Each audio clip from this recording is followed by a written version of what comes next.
வணக்கம் நண்பர்களே.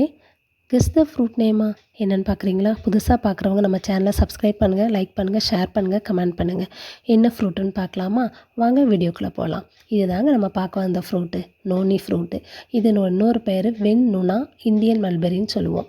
இது ஃபிலிப்பைன்ஸ், ஆஸ்திரேலியாவிலேருந்து தாங்க அதிகமாக விளைச்சல் ஆகுது. இந்த ஃப்ரூட் இப்போ இங்கே எப்படி இந்திய நாட்டில் ஒரு வீட்டில் இந்த ஃப்ரூட் இருக்குதுங்க. அதில் மரத்தோடைய வளர்ச்சியை பாருங்களேன், 30லேருந்து 32 அடி வரை உயரமாக வளரக்கூடிய தன்மை வாய்ந்ததுங்க. இது பசிபிக் தீவில் வாழக்கூடிய மக்கள் இந்த ஃப்ரூட்டை உணவாகவே சாப்பிட்றாங்களாங்க. இந்த ஃப்ரூட் கேன்சர் பேஷண்ட்டுக்கும் உயர் ரத்த அழுத்தம் இருக்கக்கூடிய பேஷண்ட்டுக்கும் சிறந்த ஒரு மருந்துங்க. இது என்னென்னா அதிகமாக சாப்பிட்டா லிவர் டேமேஜ் ஆகுங்க. அதே மாதிரி பழங்கள் இந்த பழத்தை சாப்பிட 8 வயசுக்கு மேலே உள்ளவங்க தாங்க அதை சாப்பிடணும் கண்டிப்பாக. அதே மாதிரி இது நம்முடைய தமிழ்நாட்டுடைய பூர்வீக மரமான மஞ்சனத்தி மரத்தினுடைய வகையாங்க. சரிங்க, இதுக்கு மேலும் உங்களுக்கு தகவல் வேணும்னா நம்ம சேனலை சப்ஸ்கிரைப் பண்ணுங்கள்.